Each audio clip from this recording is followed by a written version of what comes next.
Olá pessoal, tudo bem com vocês? Eu sou o professor Douglas Ribeiro e estamos aqui para a nossa 26ª aula do curso de Fundamentos de Python. E o assunto da aula de hoje é compreensão de listas, ou simplesmente List Comprehension, que é o tema ou nome desse assunto em inglês. Então vamos à aula de hoje. Bom, separei aqui dois exemplos para vocês. E eu vou resolver os dois exemplos usando um laço for convencional e depois a compreensão de listas. Então vamos ao primeiro exemplo. Suponha que você tem uma lista com idades em anos e esta lista está desatualizada em exatamente um ano. Ou seja, para atualizá-la, você precisa acrescentar um ano em cada idade presente na lista. Então a lista é essa, lista idades. Ela tem 6 idades: 47 anos, 8 anos, 68 anos, 67 anos, 43 anos e 37 anos. Primeira solução, resolvendo do jeito que a gente já sabe, usando o for convencional. Então a gente vai atualizar essa lista criando uma lista com as novas idades. Novas, por exemplo, underline, idades. Recebe uma lista vazia. Porque usando o for tradicional, a gente vai apendar, inserir, de acordo com o for, cada idade acrescida de um ano nessa lista chamada novas idades. Então, para fazer o for, a gente precisa criar essa nova lista, for convencional. E aí a gente faz for i ou for idade, né? Porque a gente vai percorrer a lista idades e a gente pode chamar ao invés de i de idade, aquela variável temporária que nós já aprendemos em aulas anteriores.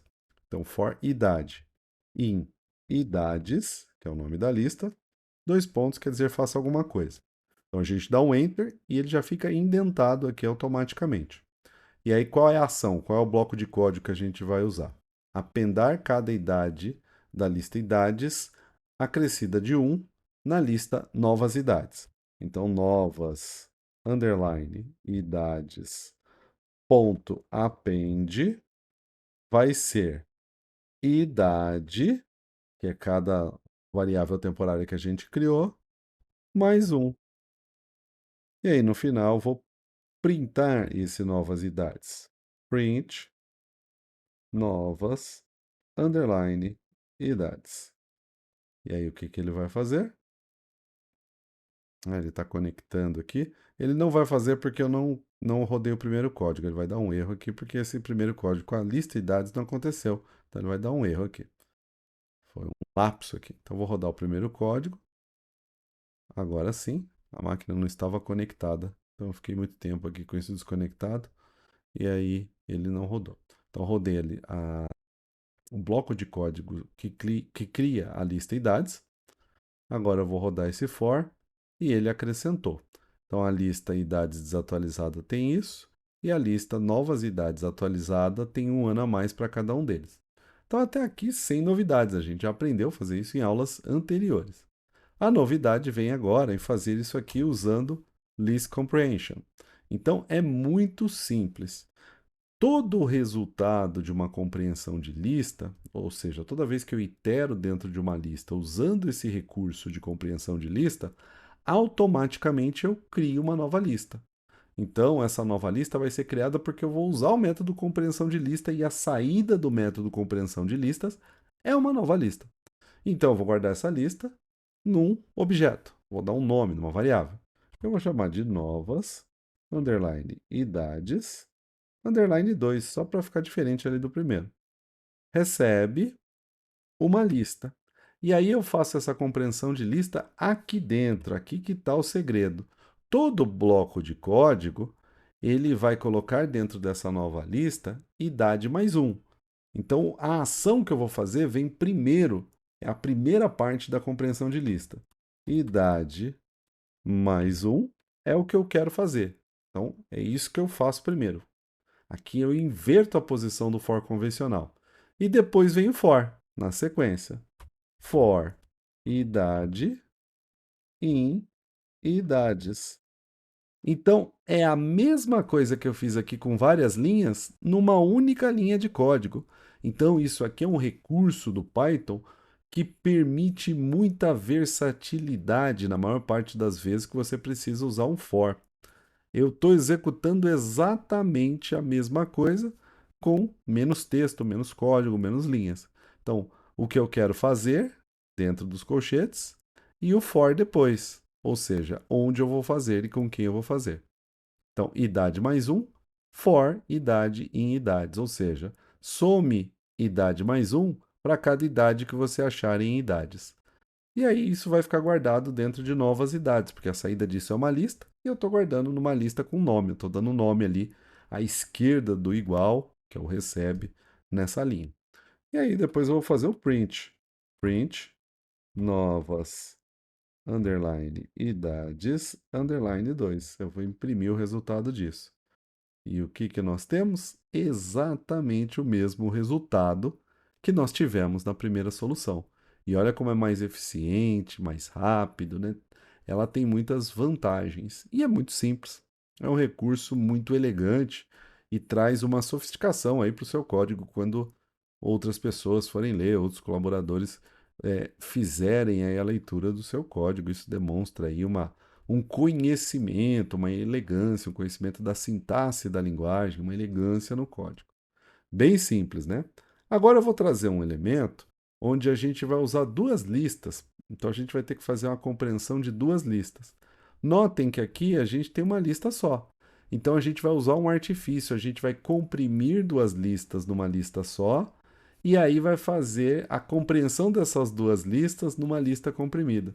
Isso também é um recurso bem sofisticado. A gente já começa a acrescentar coisas mais sofisticadas aqui, mesmo no nosso curso de Fundamentos de Python. Então vamos ao segundo exemplo. Exemplo 2. Suponha que você tem duas listas de igual tamanho, sendo uma com altura em metros e a outra com pesos em quilos. Considerando que a posição de cada elemento em uma lista corresponde ao mesmo índice desse elemento na outra lista, então a altura zero é do mesmo elemento do peso zero, e assim sucessivamente. Você deseja criar uma lista com IMC para cada elemento. Então vou rodar esse código aqui para essas duas listas ficarem ativas. E vou fazer isso primeiro com um for convencional e depois com um list comprehension, com um artifício aqui de juntar as duas listas. No for convencional, o que, que a gente faz? A gente cria a lista IMC vazia e faz um for para apendar nessa lista os IMCs que ele for fazendo. Então, for i in range, e aí ele vai ter o tamanho, o len de uma das duas listas, como por exemplo pesos, mas poderia ser alturas. Dois pontos, faça alguma coisa. O que, que é esse alguma coisa? imc.append. O que, que eu quero apendar aqui? Eu quero apendar pesos da posição i, ou seja, cada peso que ele encontrar na lista de peso, dividido por alturas da posição i, ou seja, cada altura que ele achar na lista de alturas, só que elevado ao quadrado. Porque isso, essa conta, é a fórmula do IMC, peso sobre altura em metros ao quadrado. E aí, no final, eu quero printar para ver a lista com os IMCs. Print IMC. E aí ele vai fazer a conta e achar o IMC do elemento 0, do elemento 1, 2, 3, 4, 5, até o sexto elemento, né? Então, a gente tem todos os IMCs aqui bonitinho. Agora, o método 2, ele exige que a gente coloque alturas e pesos na mesma lista. Porque se a gente não fizer isso, a gente não vai conseguir fazer uma iteração, uma compreensão dentro de uma lista só. Então, esse é o segredo, essa é a jogadinha. Então, o que, que a gente faz aqui? A gente cria uma outra lista que a gente vai chamar de IMCs. Aqui eu vou chamar, ou IMC2, né? Vou chamar de IMC2. Pronto. IMC2 recebe o quê? Uma lista, ou seja, uma lista só, onde dentro dela o que, que eu vou ter? um zip. Esse zip é uma função que a gente já viu de compactar. Então, quem que a gente vai compactar aqui dentro? As duas listas, elas vão ficar numa só. A lista alturas e a lista pesos. Ou como a gente vai usar primeiro um e depois outro, a gente pode até inverter a ordem, coisa que não faria diferença aqui. Pesos e alturas. E aí eu vou mostrar o que acontece. Vou fazer um print aqui do IMC2, underline 2. Quando a gente faz isso, ele criou uma lista que tem um peso e uma altura. Um peso e uma altura. Um peso e uma altura. Um peso e uma altura. Um peso e uma altura. E essa lista ela é composta de várias tuplas. Então eu tenho 6 tuplas, onde a posição zero da primeira tupla, que é a tupla zero, é 70, e a posição um da tupla zero é 1,85. Então eu vou ter que fazer esse por esse ao quadrado, esse por esse ao quadrado. Então eu vou iterar uma lista que vai passar 6 elementos duplos. E eu vou ter que pegar o índice de cada um. Então, para o primeiro, eu tenho que pegar o I0, o I1. Depois, o I0 para o segundo e 1. E assim sucessivamente. E aí, isso aqui eu consigo fazer numa compreensão de listas sozinha. Então, eu vou dizer que MC2 agora vai receber, eu vou sobrescrever esse MC2, uma lista compreendida. E o que, que eu vou fazer? Eu vou fazer o I da posição 0, que vai ser sempre o peso, dividido pelo I da posição 1, que vai ser sempre a altura. Só que esse I da posição 1 tem que ser a altura ao quadrado. E olha que legal, essa é a ação. Então ele vai percorrer o índice 1, vai pegar 70 dividido por 1,85 ao quadrado. Vai para o índice 2, vai dividir 22 por 1,23 ao quadrado. E assim sucessivamente. E aí é só colocar o for. For i, que é o nome da variável que eu usei, in IMC2, que é a lista onde tem essas tuplas. IMC underline 2. E aí depois eu posso printar. E essa lista agora vai estar com os IMC certinhos. IMC underline 2. Olha que bacana.